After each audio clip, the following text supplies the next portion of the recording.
Thanks for joining me on the Listen Up Girl podcast. I'm your host, Zach Randles-Friedman. I bring you news as quickly as I can and often as needed.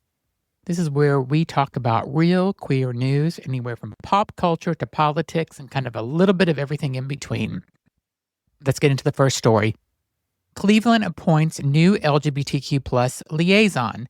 The city of Cleveland, Ohio is taking a major step towards inclusion with the appointment of Carey Gibbons as its new LGBTQ plus liaison. Gibbons, a longtime advocate whose work with the LGBTQ Community Center and the Northeast Ohio Coalition for the Homeless began the role in July. Their goal is to strengthen support for queer residents across all city departments and ensure LGBTQ plus issues are visible year-round, not just during Pride Month. Among Gibbons' first initiatives is a National Coming Out Day display on October the 11th, designed to spark conversations about authenticity and representation in public life. This is about keeping visibility high every day of the year, Gibbons said, and reminding people that Cleveland's LGBTQ community is integral to the city's story. Next, we have the Supreme Court weighing in on Colorado conversion ban therapy. This week, the Supreme Court has taken up one of its biggest LGBTQ cases in years, a challenge to Colorado's ban on conversion therapy for minors. Conversion therapy is a widely discredited practice that attempts to change someone's sexual orientation or gender identity. It has been condemned by every major medical association in the U.S. as harmful and ineffective. The plaintiff, Kaylee Childs, is a Christian therapist who argues that the state's 2019 ban violates her First Amendment right to free speech. Her case is being argued by the Alliance Defending Freedom, or ADF, a conservative legal group long designated as an anti-LGBTQ plus hate group by the Southern Poverty Law Center. Notably, House Speaker Mike Johnson worked for the ADF over a decade before his political career. During Tuesday's hearing, justices debated whether the state's restrictions were protecting children or censoring speech.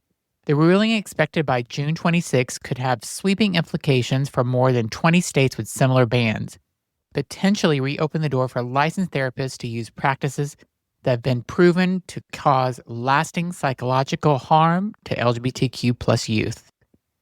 This woman, just to back up, this woman says it is hurting her religious freedom of right. But what's going on with the rights of the person that wants to be gay? Why are you trying to take away their rights? Why are you trying to convert them? It's a child also. Unbelievable. On October 8th, it was National Lesbian Day, and it was celebrated worldwide. A time to honor lesbian visibility, community, and the critical role lesbian advocates have played in broader LGBTQ rights movement.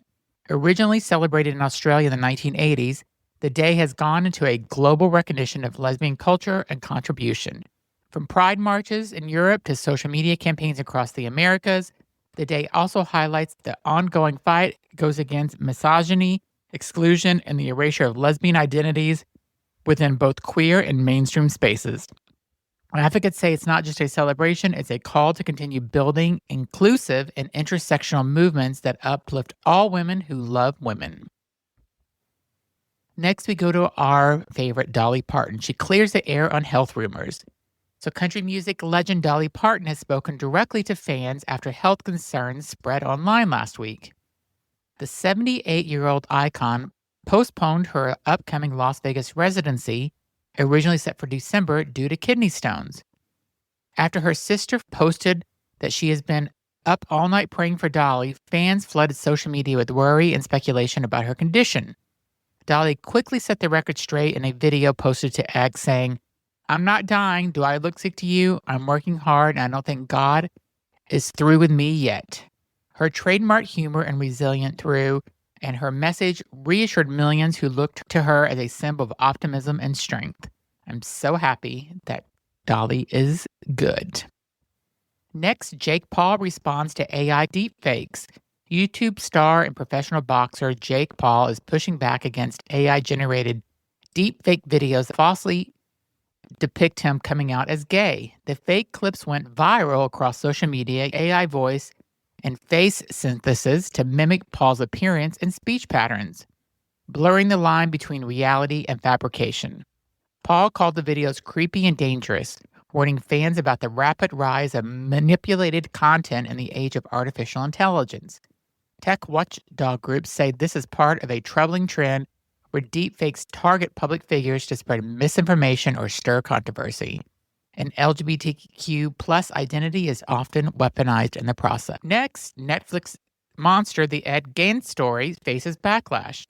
Netflix is facing criticism once again over its new crime documentary Monster, The Ed Gein Story, which viewers say unintentionally revives a long-debunked myth that serial Ed Gein was a transgender person.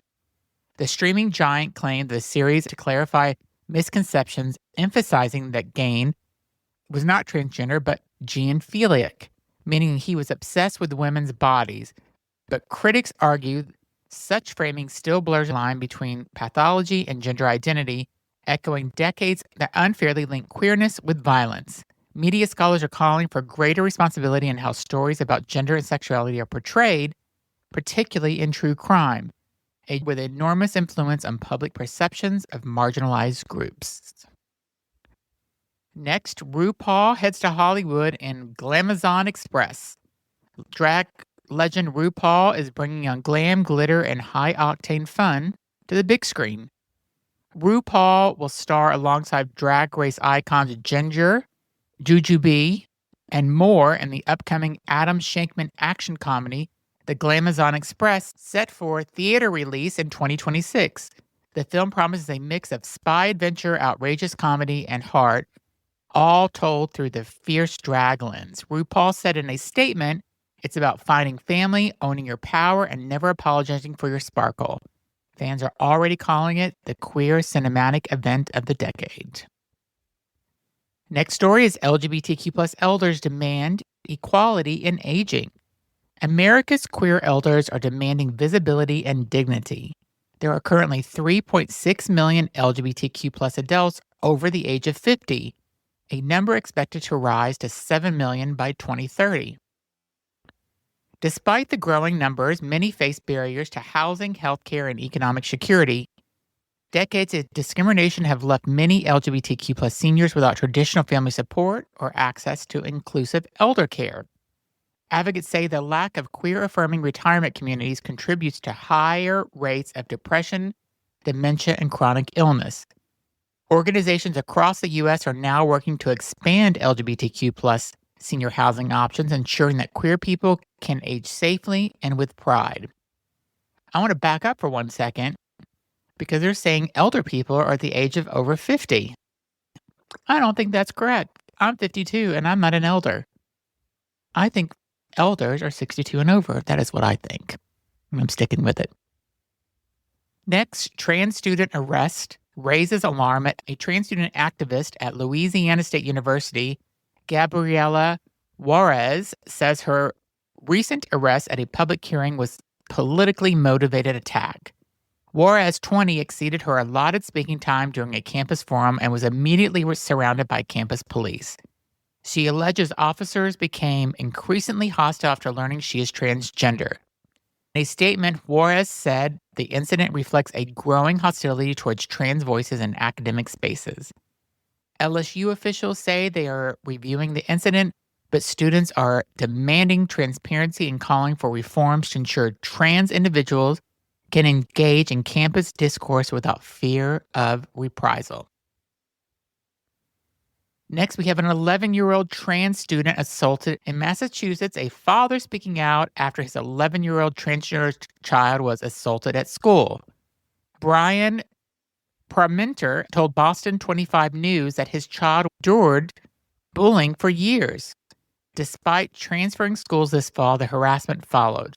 On September 4th, just the second week of classes, the bullying turned violent at Whitecomb Middle School, Marlborough.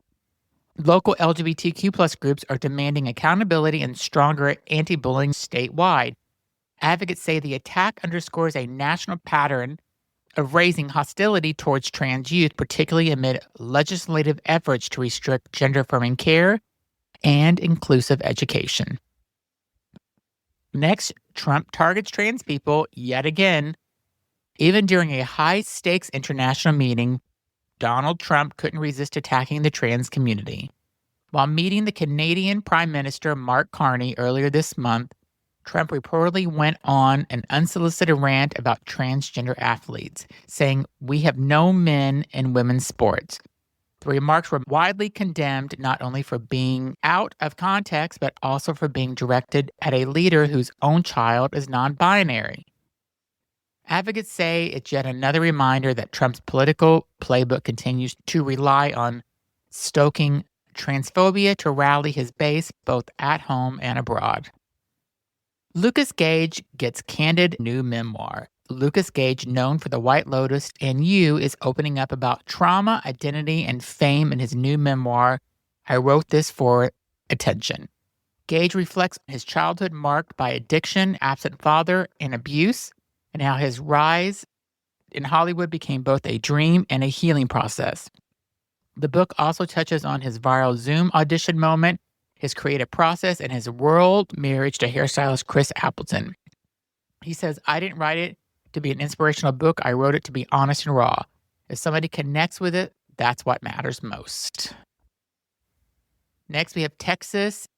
AG Ken Paxton targets trans groups.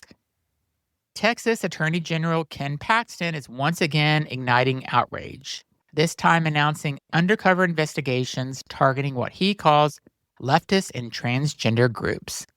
In a press release filled with inflammatory language, Paxton described these organizations as demented and a cancer on our culture.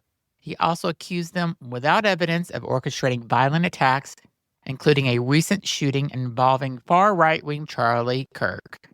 LGBTQ advocates have condemned Paxton's rhetoric as dangerous and dehumanizing, warning that it could further incite violence against trans Texans already facing record levels of hate crimes and harassment. And that is my news for Friday, October 10th. Hope you enjoy your weekend. Be sure to check back this weekend for more LGBTQ+ news. Thanks for listening.